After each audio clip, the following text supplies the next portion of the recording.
From the studios of Farm Journal Broadcast, this is AgDay.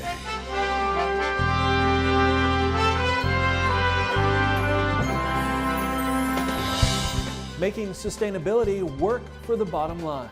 By adopting these practices, we can see reductions in maybe winter feed costs. Our sustainability tour rolls into a cattle ranch in Oklahoma. One of the world's most well-known ag companies, John Deere, announces another round of layoffs, while the ag industry starts to tally the losses in the northwestern Corn Belt following heavy rains and flooding. Is not going to be able to drain fast enough to get those acres back. There's more chances for rain remain right now on AgDay. AgDay is brought to you by Pioneer. Great performance in the field makes Pioneer brand corn #1 in America. For a winning season, it's Pioneer brand corn. Your best year starts here. Good morning, I'm Clinton Griffiths. Record flooding has impacted a small but important area of the country for agriculture. The flooding in the northwest portion of the Corn Belt now starting to make its way into other rivers. AgDay's Michelle Rook joins us. And Michelle, more rain in that area late last week added insult to injury. Yeah, that's right. And unfortunately, there may be more rain in the extended forecast. This comes as farmers in the northwestern Corn Belt continue to assess the damage. Some fields are underwater and will be a total loss, while others may just see some lower yields. But the full impact won't be known for weeks. The complete loss of cropland due to flooding in the northwestern Corn Belt has been estimated by agronomist Dr. Michael Cordonier at 1/2 to 1 million acres, and that seems justifiable to ag meteorologist Eric Snodgrass. I think it's reasonable. I mean, just seeing some of the pictures, for example, along the Big Sioux River or throughout parts of southern Minnesota, northern Iowa, then getting over into parts of Nebraska, and then again in South Dakota, a lot of low-lying ground just is not going to be able to drain fast enough to get those acres back. However, there will be additional acres with yield loss from lingering agronomic issues like increased disease and fertility loss. At one point, Snodgrass says the National Weather Service had about 70 million acres under flood watches. I was able to add up about 7 million, so about a tenth of that, about 7 million acres that picked up more than 6 inches of rain during that time frame, which meant we had a lot of standing water in fields.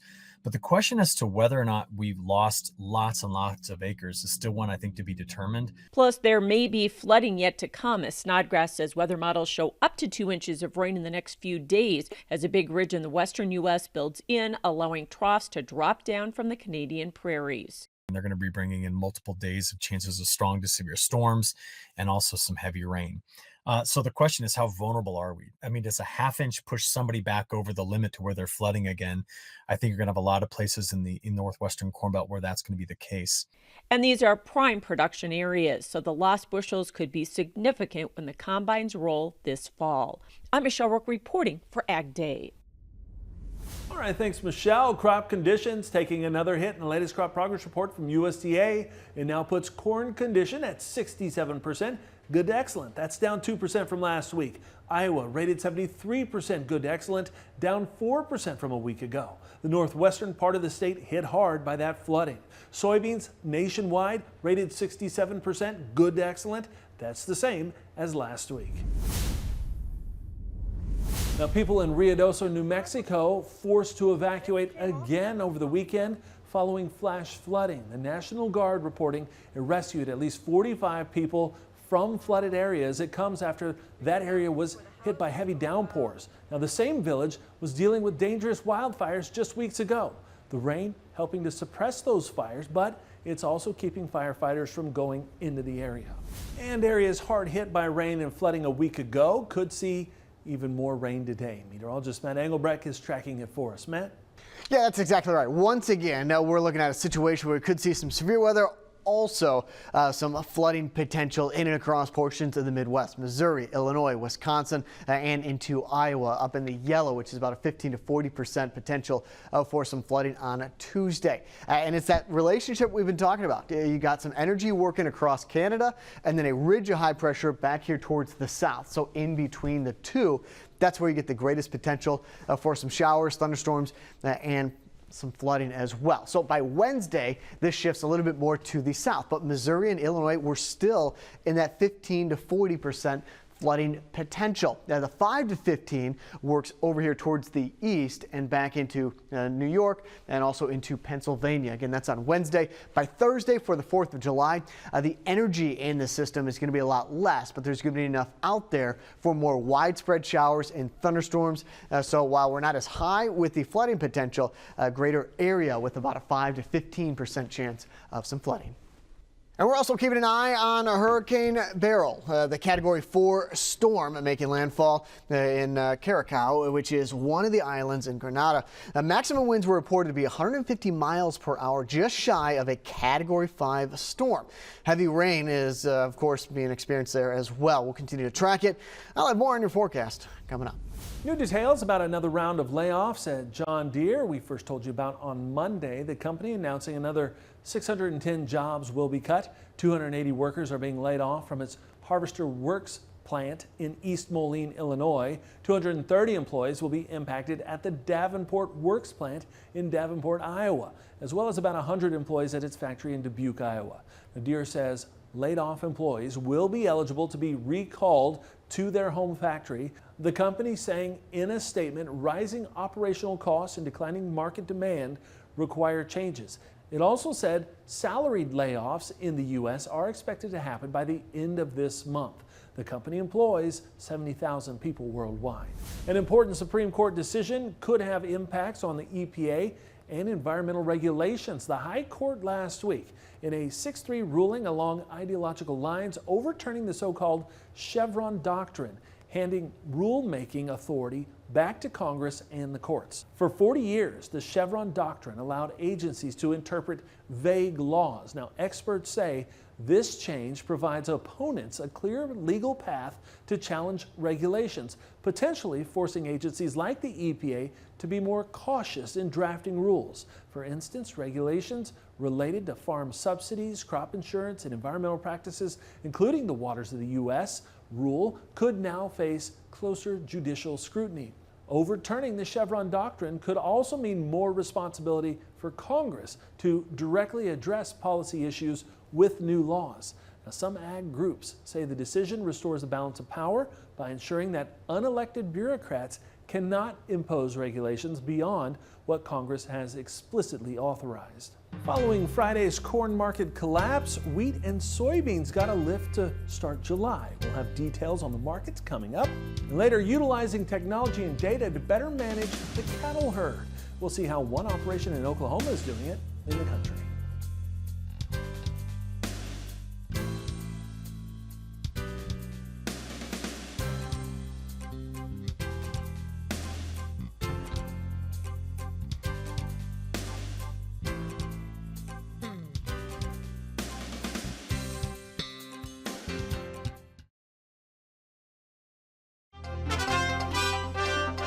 It's building season, but lumber prices have dropped. Lumber futures prices have fallen 27% since mid-March, while wood has piled up and pushed cash prices even lower. Now, the Wall Street Journal reports many mills are losing money at today's prices, while just a couple of years ago, sawmills were producing mountains of cash. Market watchers say it's a sign that the residential construction market is buckling under high borrowing costs. Corn pulled higher by wheat and soybeans on Monday following Friday's sell-off. Michelle Rook is here to let us know if the market has found a bottom in markets now. Well, mostly higher day on Monday in the grains with some fractional losses in the corn market. Ted Seifert is back with analysis. Well, let's start off with corn. New lows for the move, I think 3-year lows, but we ended off of our lows for the day, at least on Monday. Are we trying to bottom? Yeah, I think corn might be trying to bottom right now. We had the shock of the USDA report with the acreage number coming in 1.5 million acres higher than the intentions number. And we had the quarterly grain stocks coming in well above expectations. That is something that will have to get dealt with on the USDA's WASDE, the July WASDE report. But at least for now, we've gotten that shock out of the way. We are still in the peak weather concern time of the year. The funds are really rather short, and we're very oversold on a relative strength index. So maybe this holiday week and into next week could be a good opportunity to see some short coverings and some profit taking from the funds. and maybe bounce back up to add just a little bit of weather premium until we know exactly how corn's going to go through pollination. The thing is that you go back to Friday's numbers, the bigger acreage numbers, bigger quarterly grain stocks numbers, all of these things do not paint a bullish picture, Michelle. What about the bounce in soybeans and wheat on Monday? Was that just technical, just short covering? There's a tightness, and I'm going to call it an artificial tightness, happening in old crop soybeans. And so, this wild inverse that you had between July, November beans and now August, November beans is really trying to pull beans into the pipeline. And apparently that didn't happen over the weekend because we were trying harder again today. So we'll see where that goes. But the fact of the matter is that, if the USDA is right on their quarterly grain stocks number, all these beans are out there. They're just sitting on farm. This is lack of producer selling, right? And at some point that might have to happen. So look, I'm happy to see the higher trade in soybeans. I'm hoping that everything can go a little bit higher over the next week to 10 days. But knowing that on-farm soybean stocks are 44% higher year over year means you really got to be looking for opportunities to be selling some soybeans here, I think. All right, good advice. Thanks for joining us at Site for It with Zaner Ag. Catch a lot more Ag Day coming up. Watch Markets Now with Michelle Rook on the Farm Journal YouTube channel, keeping you updated throughout the day on the markets at the open, midday, and close. Find out what moved the markets today and what to expect the market to do next. For professional marketing advice specifically tailored to your needs, call Zaner Ag Hedge at 312-277-0113.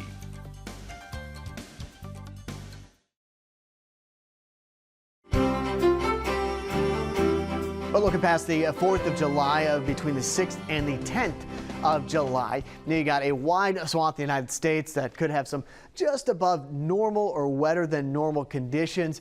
Some kind of trend that we've been seeing the last couple of weeks, actually going the last month or so into the Midwest, but we may finally get a bit of a break where we need it. And that includes Iowa into Minnesota, as well as into Wisconsin. Drier than normal and hot back out here towards the West Coast and the Northwest. So the precipitation forecast, and now that was after the 4th of July. Leading up to it, we still have a lot of rain to contend with, as we looked at earlier through Iowa and Wisconsin, and then extending back out here towards the east, including parts of Michigan, but also down here into Kentucky and Tennessee as well. You see the deep red 3+ inches of rainfall. Nearly 2/3 of the United States seeing some rain. Different story on the West Coast. The big story here is going to be the heat and the dry conditions out west. The other thing that we're following, we looked at this earlier, back down here to the south, you do have a strong hurricane working in and across Caribbean. As for the jet stream, so this is on Tuesday. There's the ridge, and then this little circle, watch this develop Tuesday and into Wednesday, right over here towards Montana. That is going to be the focus of our next chance of rain, perhaps even some thunderstorms as it matches up with some instability at the surface. So 4th of July, if we look at the jet stream where it is on Thursday, between this and that, and this, those three things, you're looking at some increase in energy at the jet stream level, and then the chance of some showers, thunderstorms, maybe even some heavier downpours in and across the Dakotas, but also into Minnesota as this works from the west to the east as a kind of a shallow cutoff low. Quiet and hot down here to the south, and then as you come here towards the north, a little bit more active in and across the Midwest as we go into your Friday and Saturday. Still, that cutoff low right here is going to be responsible for some cloud cover as well as some isolated showers. Again, that's the jet stream on Friday. Drought monitor, we're starting to lose the drought in and across portions of the Midwest, but we're also going to start to try and pick it up back into the Northwest, as I'm not expecting much in the way of significant rainfall off on the West Coast. Kuna, Idaho, sunny, high around 87 degrees. Kentucky, partly cloudy, high around 88 degrees. And then Cedar City, Utah, high of 91, low of 60 degrees with sunny skies. Food scientists have been researching ways to protect dairy foods from H5N1. We'll tell you about the latest research findings next. And later, combining technology and data to create a more sustainable ranch. We'll see how it's being done in Oklahoma, in the country.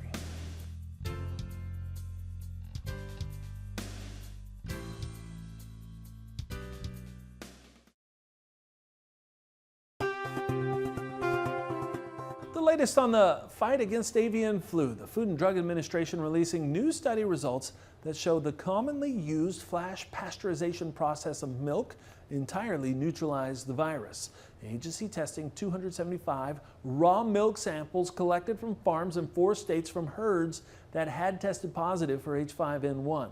Now, half of the samples came back positive for the virus. 39 of the samples were found to have infectious virus in them, but they say heating milk samples using the flash pasteurization method inactivated the virus very quickly. Researchers saying results from this and previous studies prove the safety of the commercial milk supply. However, officials are continuing to recommend people steer clear of drinking unpasteurized raw milk. Now, at last report, there were 137 herds confirmed to have the virus in 12 states.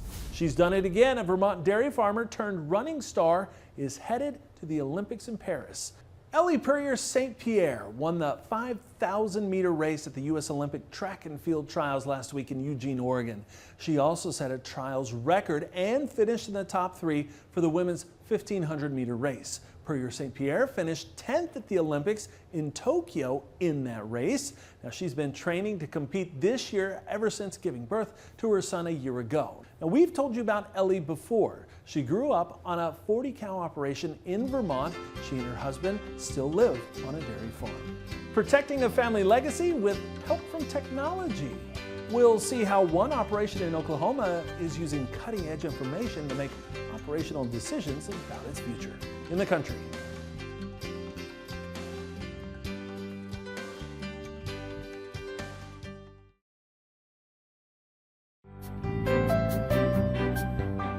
Cattle producers by nature are legacy planners, but the demands to pass on the operation with the challenges of weather and carbon reduction, well, they can be daunting. AgDay's Michelle Rook visited one Oklahoma cattle operation that's embracing change through technology and data analysis as we continue our Trust in Beef Sustainable Ranchers Tour.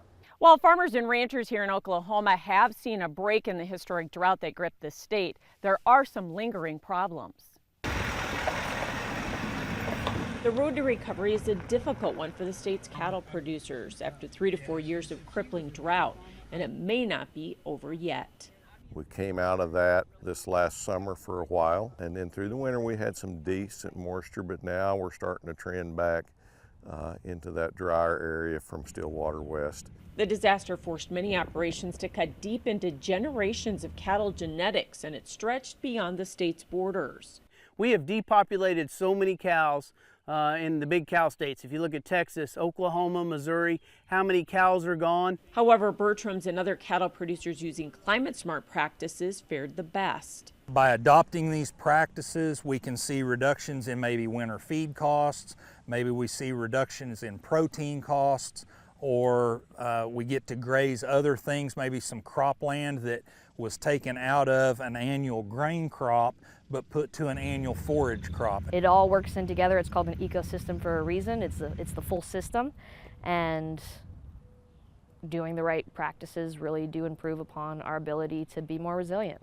It's that resiliency that kept many of those cattle operations in business. You know, employing those sustainability practices, they were able to, a lot of them, maintain the herd size, make some different decisions potentially, but continued to have an opportunity to be profitable on the beef side of things, and then continue to build their operation instead of having to go the dispersal route and then start over again. However, with high interest rates and input costs and an aging cattle producer, rebuilding the herd may be a challenge. Cattle prices are also at an all-time high, so a lot of producers do have to make that decision now. Do we retain heifers looking forward, or do we capitalize on record high calf prices and let those heifers go? And in my travels, I'm seeing a little bit of mix of both.